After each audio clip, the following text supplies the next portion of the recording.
La course à la présidence de la République de Guinée bat son plein. Africa 24 vous fait vivre chaque étape de la campagne dans son journal de campagne. Né le 25 novembre 1962 dans le sud de la Guinée, Faye Lansana Nilimono, candidat du bloc libéral à l'élection présidentielle du 28 décembre 2025, se présente avec un programme résolument tourné vers la rupture. S'il accède à la magistrature suprême, il entend transformer en profondeur l'architecture institutionnelle du pays. Parmi ses propositions majeures figurent la suppression du Sénat, la fin du système de commandement territorial hérité de l'ère coloniale ainsi que l'instauration d'un strict mécanisme de limitation des mandats. On nous répète que notre pays est un scandale géologique. Pourtant, le vrai scandale n'est pas dans notre sous-sol. Il est dans la gestion de nos richesses. Le vrai scandale, c'est la pauvreté qui persiste au milieu de l'abondance. C'est la jeunesse qui doute dans un pays qui regorge de potentialités. C'est la défiance qui s'installe entre le citoyen et l'État. Face à ce constat, certains voudraient nous faire croire que nous n'avons pas d'autre choix que de nous résigner. Je suis ici aujourd'hui pour vous dire, nous avons un choix. Le choix de la rupture. Le choix de la dignité, le choix d'une Guinée réconciliée avec elle-même et avec son immense potentiel. Pour Faye Milimono, le diagnostic qu'il dresse de la situation guinéenne est sans appel. L'État guinéen, dans sa configuration actuelle et ses structures fondamentales, n'est qu'une reproduction quasi mécanique du modèle colonial français. Ses persistances d'un modèle exogène et centralisé est, selon lui, la principale cause profonde qui paralyse et entrave tout effort de développement local, authentique et d'autonomisation des communautés. Le projet, celui du bloc libéral, n'est pas une simple liste de promesses. C'est un pacte de confiance renouvelé entre la nation et chacun de ses citoyens. C'est une feuille de route claire, chiffrée et mesurable, construite sur 5 piliers indestructibles: la justice, le travail, la solidarité, l'honnêteté et l'unité nationale. Son programme de rupture implique une réforme constitutionnelle profonde visant à un rééquilibrage institutionnel majeur, notamment par une décentralisation effective et un transfert des compétences et des ressources aux collectivités locales. L'objectif ultime étant de rompre avec l'héritage colonial et de bâtir une structure étatique véritablement au service des citoyens et au développement endogène. Le candidat du bloc libéral a réitéré son attachement à l'alternance, prenant à témoin son propre parcours au sein de son parti où il a refusé de briguer un 3e mandat à la tête du bloc libéral. Il assure que cette éthique s'appliquera à la présidence. Le secteur agricole guinéen reste dominé par de petites exploitations peu mécanisées, confrontées aux aléas climatiques et au manque d'infrastructures rurales et à une productivité limitée. Malgré son potentiel et le soutien du gouvernement, l'agriculture peine à répondre aux besoins alimentaires du pays, tandis que les pertes post-agricoles et l'accès réduit au marché freinent la croissance des producteurs. Le secteur agricole guinéen est un secteur qui, ces dernières années, a connu un renouveau avec le président Mamadi Doumbouya qui a placé l'agriculture au cœur donc, de son projet de développement et du projet de développement de la République de Guinée.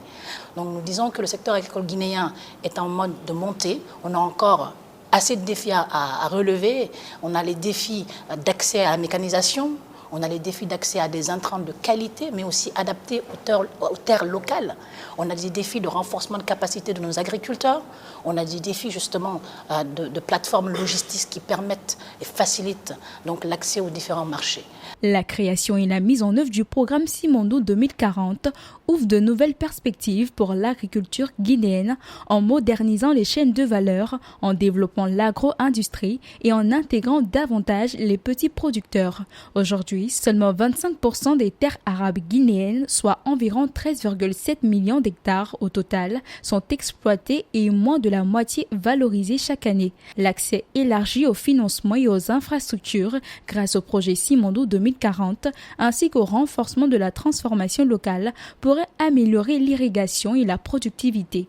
Le projet favorise également une croissance verte grâce à des pratiques agricoles durables et à une structuration des filières prioritaires. Grâce au projet Simandou, aujourd'hui la Guinée a un corridor intégré en termes d'infrastructures. Nous avons aujourd'hui un accès amélioré au marché national, mais aussi aux marchés régionaux et pourquoi pas international des produits agricoles guinéens. Également une baisse des coûts logistiques, avec aujourd'hui une réduction des frais de transport, avec des plateformes logistiques qui permettent à nos agriculteurs de pouvoir consolider la production et surtout de l'acheminer à plus faible coût et plus rapidement vers les zones de production. À terme, Simandou 2040 pourrait devenir un levier pour dynamiser l'économie rurale, créer des emplois et renforcer la sécurité alimentaire. Selon les experts, si les enjeux de gouvernance, d'environnement et de formation sont bien maîtrisés, l'agriculture guinéenne pourrait enfin transformer son potentiel en véritable moteur de développement durable. C'est devant une foule nombreuse des membres du gouvernement ainsi que de plusieurs diplomates que le président guinéen Mamadi Doumbouya a inauguré ce samedi 15 novembre 2025 l'échangeur de Bambeto situé dans la haute banlieue de Conakry. Le projet lancé le 13 novembre 2022 va désormais désengorger la circulation sur l'axe Hamdallaye-Bambeto-Koza, souvent marqué par des embouteillages. Je vois ce qui se passe ici. Donc, moi, je suis convaincu de ça. Parce que ici et avant, ce n'est pas la même chose. Donc, ce que je vois ici, donc, même moi, je suis convaincu. Je vois les populations, ils sont convaincus.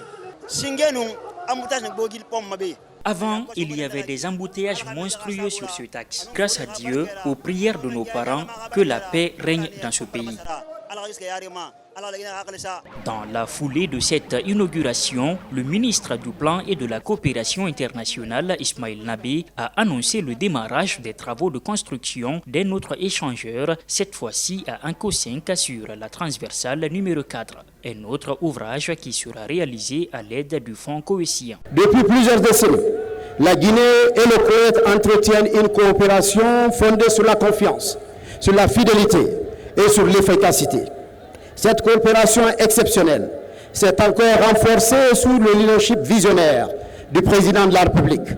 Le Koweït Fund accompagne notre pays dans des projets structurants et durables. Cette relation partenariale, Monsieur le Président, illustre parfaitement la diplomatie de développement portée par votre Excellence, mais aussi une diplomatie pragmatique, souveraine et tournée vers les résultats. La réalisation de l'échangeur de Bambeto s'inscrit dans la dynamique de modernisation des infrastructures routières de la capitale guinéenne. Financée grâce à l'appui du Koweït à hauteur de 26 millions de dollars américains, son inauguration intervient à quelques semaines de l'élection présidentielle prévue le 28 décembre 2025.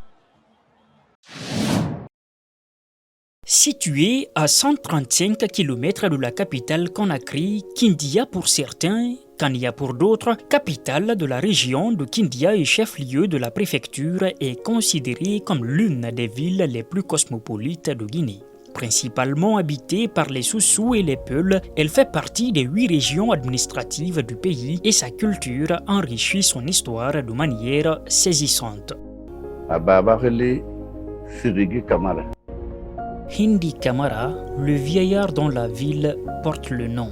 Ce Hindi Kamara avait pour père Firidi Kamara, qui était un Djalonké venu de Farana. Ce dernier aussi avait pour père Suleiman Kamara, tous de Farana. Puisque je vous le dis, si vous voulez une fois à Farana, renseignez-vous. Il y a une petite bourgade bénie à Farana appelée Suleimania. C'est de là est venu le grand-père du roi Hindi. Fortement ancré dans la tradition agro-pastorale, Kindia est qualifié de cité des agrumes.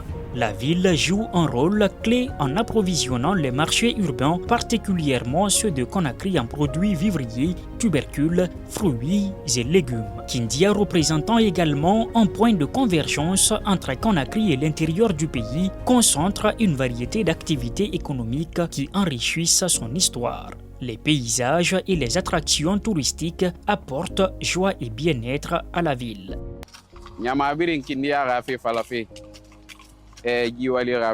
Tous ces derniers temps, tout le monde parle de Kindia à travers cette activité. Beaucoup de médias sont passés ici et nous ne parlons que du développement de la ville. Le tissage à la main, certes pas simple, mais ça nous rapporte énormément.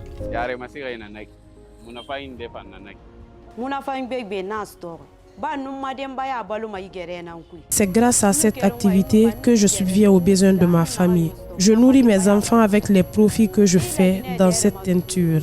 Où que vous voyez ce tissu appelé Kendili dans le monde, dites-vous qu'il vient d'ici, de Kindia. Parmi ses atouts et son identité, on trouve la danse traditionnelle connue sous le nom de Soli. Pour rappel, la région de Kindia possède de potentialités naturelles, sols fertiles, pluies abondantes, géologie importante, notamment les richesses minières dans la bauxite qui font d'elle une région stratégique pour le développement de la Guinée. Vous venez de suivre le journal de campagne sur Africa 24. Retrouvez cette édition complète sur MyAfrica 24 et sur tous nos réseaux. Restez avec nous pour la prochaine séquence de l'actualité africaine.